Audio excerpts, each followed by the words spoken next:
With this lesson, we begin a new unit in the course and start to consider the important question, what is this?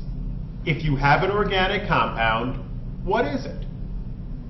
Related to that question is, if we do a reaction, how do we know what product we get out of that reaction? Most organic compounds are white solids or colorless liquids, so you can't tell just by looking at them.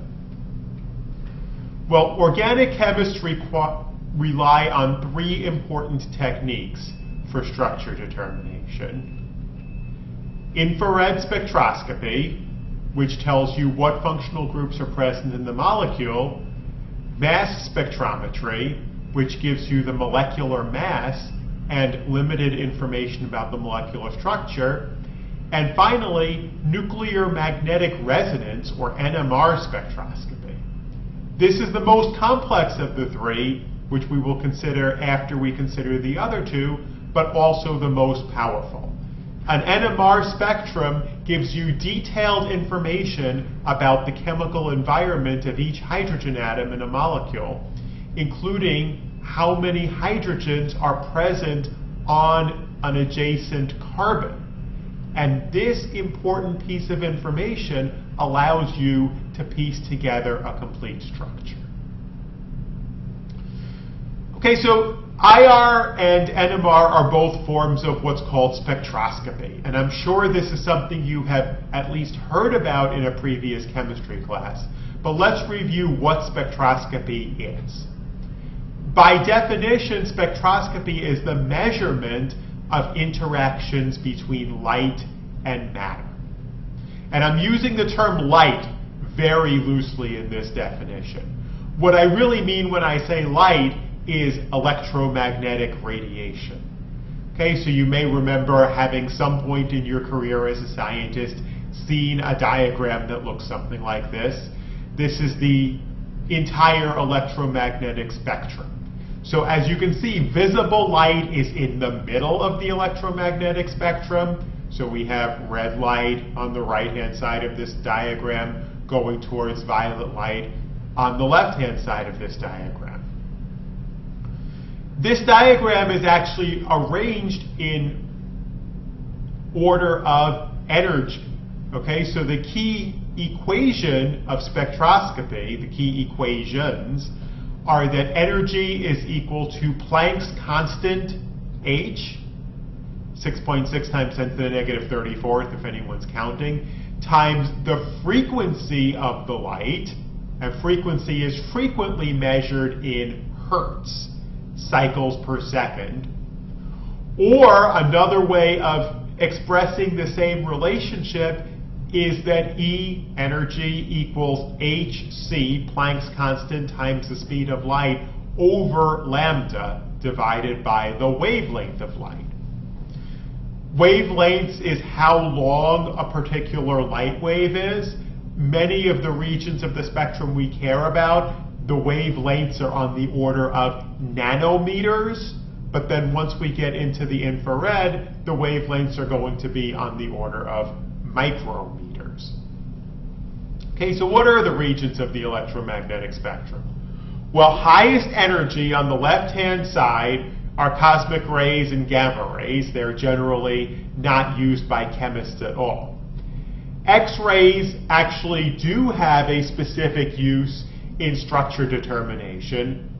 There is a technique called X-ray crystallography, where if you bombard a crystal with X-rays, those X-rays are going to diffract, something you learn about in physics concerning wave phenomena. Basically, the wave splits into a lot of other waves that change their direction by a certain number of angles.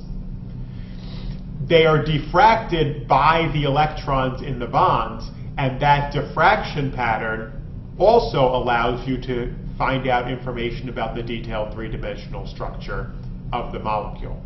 While that is an important application of electromagnetic radiation, it is not technically a spectroscopy experiment, so we're not going to talk about that in this unit.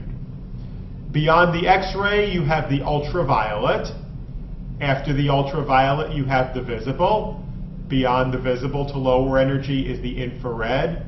And then finally the microwave region and the radio wave region. Okay, so as I said, higher energy radiation is on the left side. So how do molecules interact with electromagnetic radiation? Well, fundamentally, electromagnetic radiation is a form of energy. And if you're taking energy and putting it into a molecule so that the molecule absorbs some of that energy, something is going to physically change about that molecule. So when a molecule absorbs infrared radiation, the bonds are going to vibrate. Okay? So I don't just mean shake for vibrate. What I normally mean is the bonds will stretch or bend.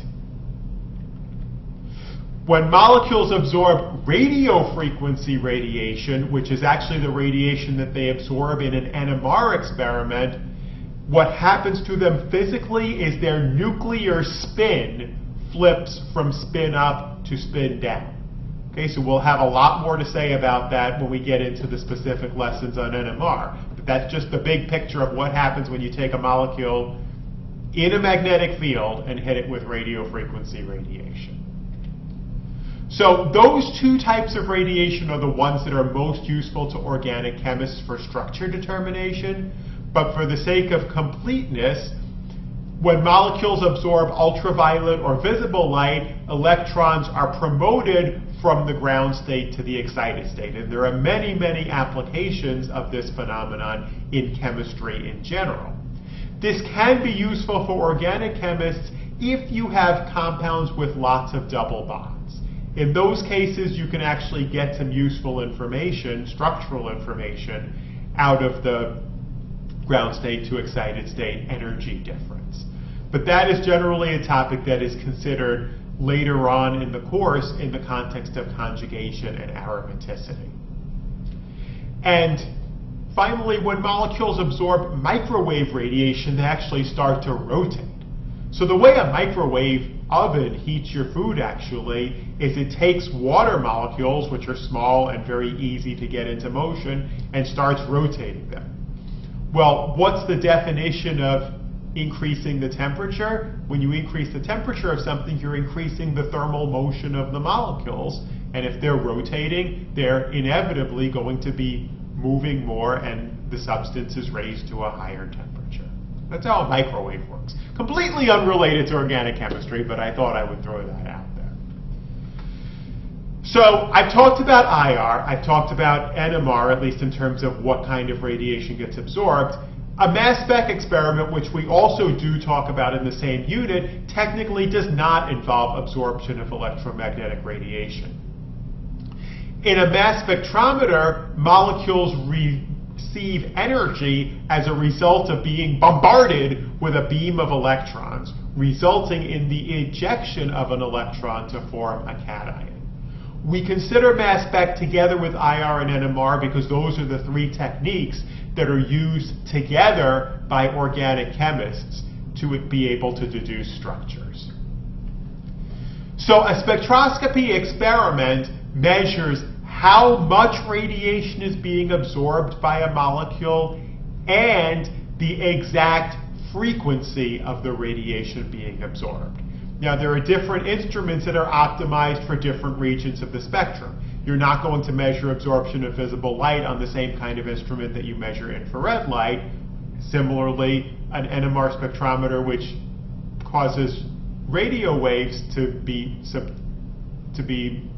given to the molecule, is a completely different instrument from those that subject molecules to infrared radiation. But the exact frequency within a certain region that a molecule absorbs at provides much useful information about the structure of the molecule.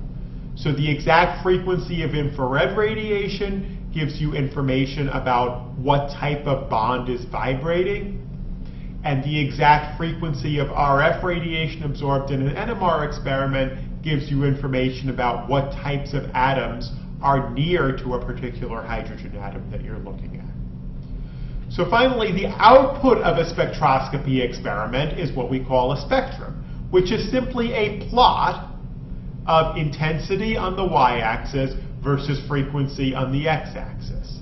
So where there's a peak in the spectrum, that means that radiation is being absorbed at that particular frequency.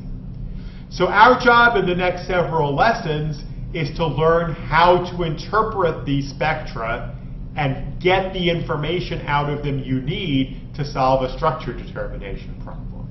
And we will begin our exploration with infrared spectroscopy.